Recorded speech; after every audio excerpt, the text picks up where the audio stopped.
इनका एक दो चार विवाह थोड़े हुए। द्वारिका में इनके 16,108 विवाह हुए।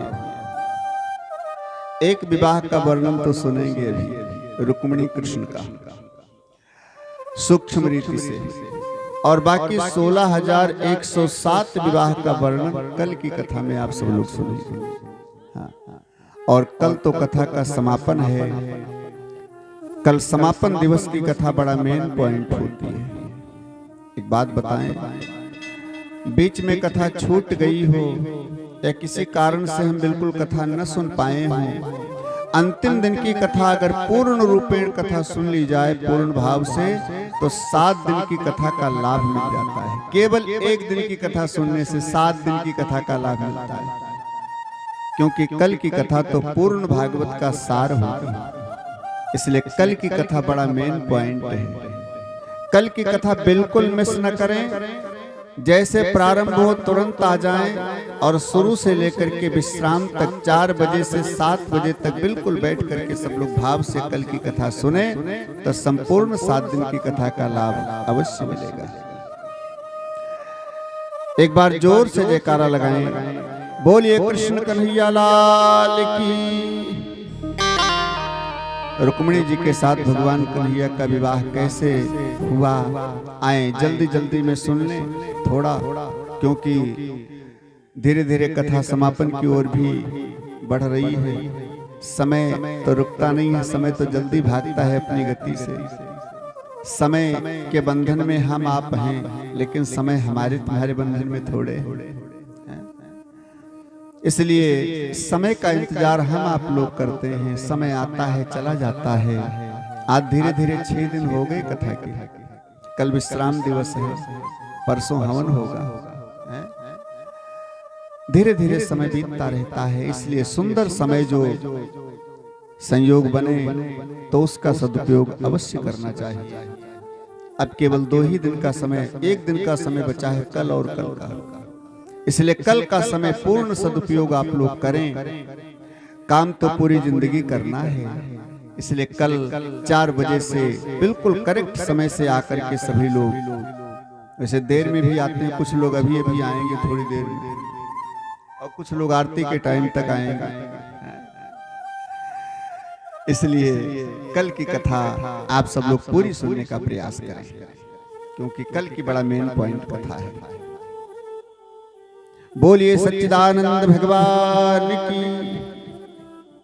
समझें, राजा को भीष्म को शीत, विदर्भाधिपतिर्भवान, तस्य पंचा भवन पुत्रा कन्यैका चाबरानन। विदर्भ देश के राजा हैं, कुंडनपुर राजधानी है, नाम है भीष्म। भीष्म के 5 पुत्र हैं, रुक्मकेशी, रुक्ममाली, रुक्मबाहु, रुक्मी और रुक्माग्रज।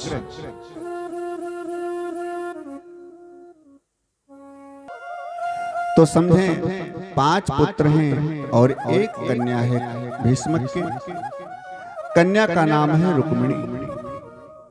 रुक्मिणी की मां का नाम है शुद्धमती, जो पहले जन्म में महालक्ष्मी थी, वही महालक्ष्मी ही तो रुक्मिणी बनी है आकर के।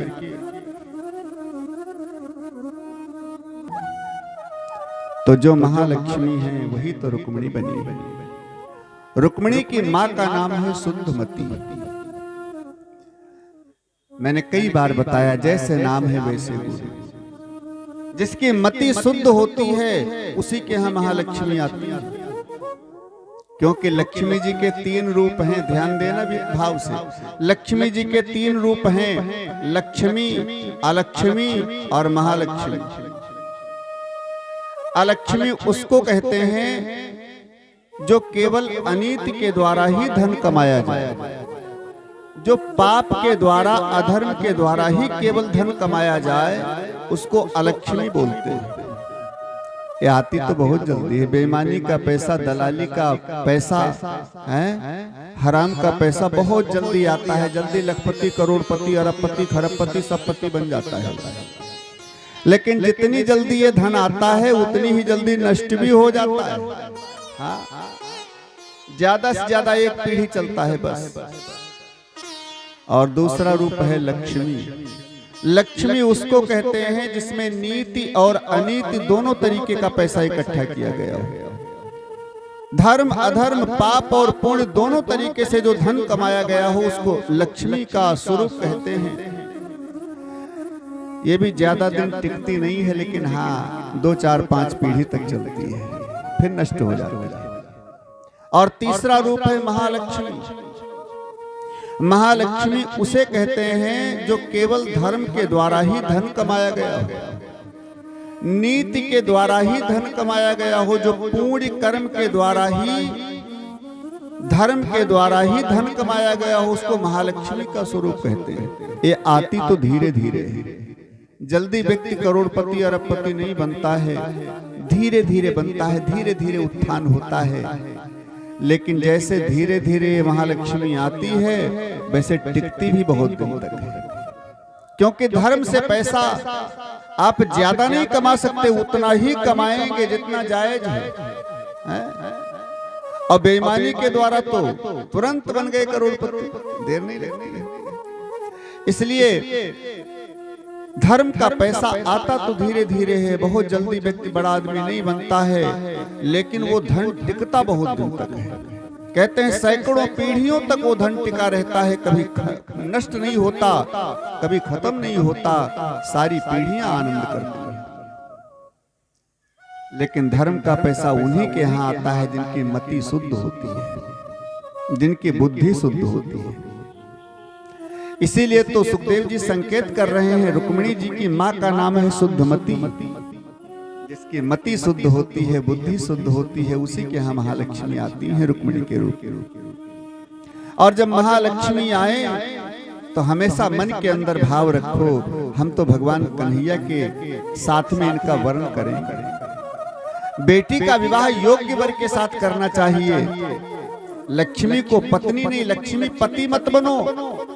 लक्ष्मी को माँ मानो, लक्ष्मी को बहन मानो, लक्ष्मी को बेटी मानो, लेकिन लक्ष्मी पति कभी बनने का प्रयास मत करो। तो हमेशा भाई का और पिता का ये भाव रहता है, बहन है, बेटी है। ये धुआं थोड़ा यहाँ से हटा दीजिए, हमको बहुत एलर्जी है धुआं से। हाँ, हाँ। इसलिए धूप बत्ती हम लगाने नहीं देते।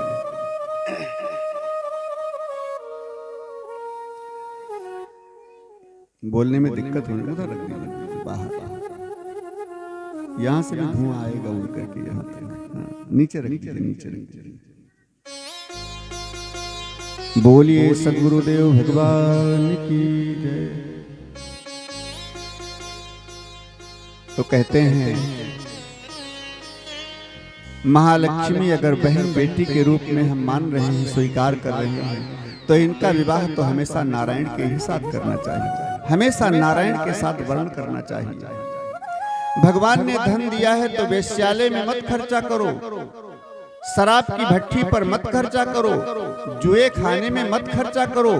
इससे अनिष्ट होगा, लक्ष्मी रूठ जाएगी और जल्दी चली जाएगी। इसलिए उसे केवल नारायण के चरणों में समर्पित करने का प्रयास करो। अपने परिवार का पालन करते हुए, पेट पालन करते हुए जरूरतमंदों की सहायता करो। नारायण की सेवा में धन को खर्चा करो। और नर सेवा नारायण सेवा, नर सेवा ही तो नारायण सेवा है। दान वो 1000 गुना ज्यादा फल देता है। कौन सा? जहां जरूरत हो वहां पर दान किया जाए। जरूरतमंदों को दान करने से 1000 गुना फल देता है दान। जैसे हाथ में ही निवेदित करना चाहिए, उन्हीं का वर्ण करना चाहिए। वैसे रुक्मिणी का भाई, ये रुक्मी तो शिशुपाल से विवाह करना चाहता है, जो चेद देश का राजा है शिशुपाल। पहले जन्म में जो रावण था वही तो दूसरे जन्म में शिशुपाल बना है। दमघोष का पुत्र चेद देश का राजा शिशुपाल, उसके साथ रुक्मी विवाह करना चाहता है। अरे तिलक हो गया, विवाह की तिथि निश्चित हो गई, बारात आने वाली है। रुक्मिणी ने सुना तो 7 श्लोकों का 7 श्लोकी पत्र कन्हैया के पास भेजा। एक ब्राह्मण के द्वारा ब्राह्मण पत्र लाकर कृष्ण को देता है। 7 श्लोकों का पत्र वो रुक्मिणी के जब भगवान कन्हैया ने सुना तो इतना प्रेम प्रलाप भर दिया है रुक्मिणी ने कि भगवान के नेत्रों से भी प्रेमाश्रु निकल आए। इतना प्रेम करती है, इतना मानती है। और प्रेम ऐसी वस्तु होती है, प्रेम ऐसा अमूल्य भाव होता है कि व्यक्त किया जाए तो प्रेमी का भी दिल पसीज जाता है, फिर वो बात मानने के लिए तैयार होता है। जैसे रुक्मिणी के पत्र को पढ़ा भगवान कन्हैया, तुरंत तैयार हुए। ब्राह्मण से कहा बैठो जल्दी रथ में, और चल रहे हैं भी साथ साथ। दारुक सारथी के द्वारा रथ तैयार करवाया। कन्हैया बैठे, ब्राह्मण बैठा, कृष्ण चल पड़े। बलराम जी रास्ते में मिले। कहाँ जा रहे हो कृष्ण? कृष्ण तो कुछ नहीं बोले, लेकिन ब्राह्मण ने कहा कुंडनपुर जा रहे हैं महाराज।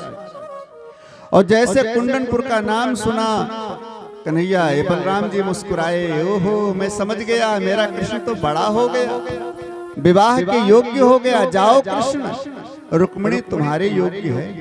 हाँ, तुरंत सेनापति को बुलवाया और कहा सारी नारायणी पूरी द्वारिका की सेना तैयार करके कृष्ण की सुरक्षा में जाओ। कृष्ण ब्राह्मण को तो लेकर के पहले आ गए और यहाँ बलराम जी तैयार हुए, सारी सेना तैयार करवाई और पीछे से चलते हैं। कृष्ण आकर के कुंडनपुर के बाहर बगीचा, उसी बगीचा में रुके हुए हैं जहां गिरजा मैया का मंदिर है। शिशुपाल अपनी बहुत बड़ी बारात लेकर के आया, दूल्हा बनकर के शिशुपाल बैठा हुआ है। शिशुपाल का गुप्तचर आया शिशुपाल के पास, CID ऑफिसर, और कहने लगा महाराज एक संदेशा लेकर आया हूं। क्या? मैंने कृष्ण को नगर के बाहर घूमते हुए देखा है। शिशुपाल ने कहा तो क्या हुआ? घूम रहा होगा, किसी काम से आया होगा। गुप्तचर ने कहा महाराज मैं जानता हूं अच्छी तरीके से, लड़की पक्ष वालों ने उसको बुलाया नहीं और तुम्हारी तरफ से भी न्योता मिला नहीं है, उसको बुलाया नहीं गया है। कृष्ण के जैसा जानकार व्यक्ति, कृष्ण के जैसा मर्यादित व्यक्ति कभी भी बिना बुलाए किसी के समारोह में नहीं जा सकता। महाराज मूर्ख से मूर्ख व्यक्ति भी बिना निमंत्रण के नहीं जाता है, लेकिन कृष्ण के जैसा जानकार व्यक्ति, मर्यादित व्यक्ति अगर आया है तो इसमें कुछ कारण जरूर है। शिशुपाल ने कहा कारण क्या हो सकता है? गुप्तचर ने कहा महाराज मुझे तो ऐसा लगता है कहीं बिना दुल्हन के तुमको न जाना पड़े। अब तो शिशुपाल रोने लगा। अगर ऐसा हुआ तो हम मुंह दिखाने के लायक नहीं रह जाएंगे। कितना मेकअप करा के आया हूं, दूल्हा बन करके आया, कितनी सुंदर सजावट करा के आया। आज 15 दिन से तैयारी कर रहा हूं सजावट का। अब महाराज जाकर के क्या बताऊंगा, बिना दुल्हन के वापस जाऊंगा। रोने लगा शिशुपाल। लेकिन सारे बाराती सामने आ गए। क्यों चिंता करते हो महाराज, हम लोग केवल पूरी सब्जी थोड़े खाने आए हैं। अरे आए हैं तो कुछ जौहर दिखाएंगे, चिंता मत करो, रुक्मिणी की सुरक्षा में हम जा रहे हैं। और सारे बाराती, शिशुपाल, दंतवक्र, जरासंध सब तो आए हैं बाराती बन करके। अपनी अपनी सेना ले जाकर के मंदिर को चारों तरफ से घेर लिया और रुक्मिणी सखियों के साथ मंदिर में गिरजा मैया को पूजने के लिए जाती है। धीरे चलो सुकुमारी, ये धीरे चलो सुकुमारी, खुशी की आई घड़ी। धीरे धीरे चलो सुकुमारी, खुशी की आई घड़ी। चलो सुकुमार, खुशी की आई घड़ी। धीरे धीरे चलो सुकुमारी, खुशी की आई घड़ी। धीरे धीरे चलो सुकुमार, खुशी की आई घड़ी।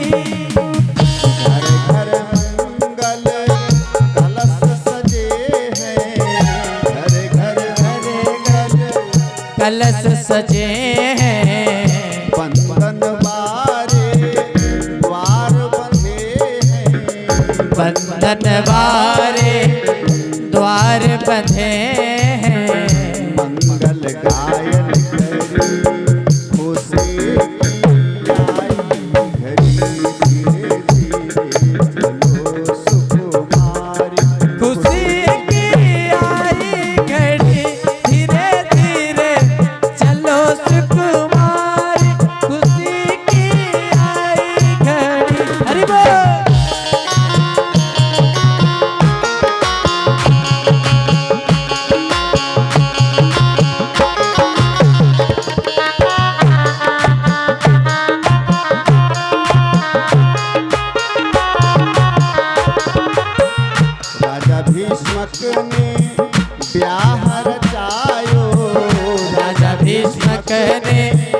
ब्याह रचायो। राजा भीष्मक ने ब्याह रचायो। राजा भीष्मक ने ब्याह रचायो। आए हैं राजकुमार खुशी की आई धीरे धीरे चलो सुकुमार खुशी की आई घड़ी।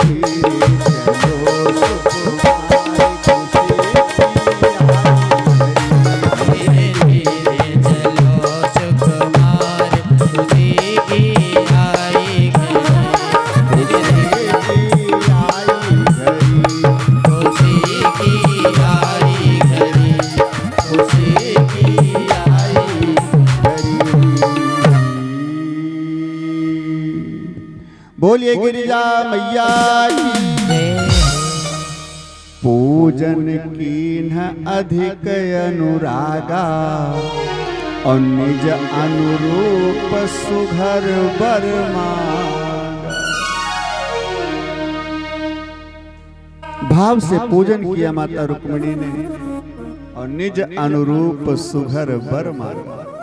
माँ पहले जन्म में मेरी इच्छा को पूर्ण किया था जब हम सीता जी के रूप में थे, तो राम जी पति के रूप में मिले। इस बार भी वही वर मांगती हूँ, माने सीता जी ही तो मैं हूँ, और जो सीता जी को पति मिले थे वही मेरे को पति मिले, माने जो राम जी बन करके आए हैं इस जन्म में वो मेरे को पति के रूप में मिले।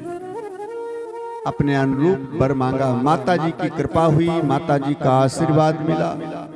इधर भगवान कन्हैया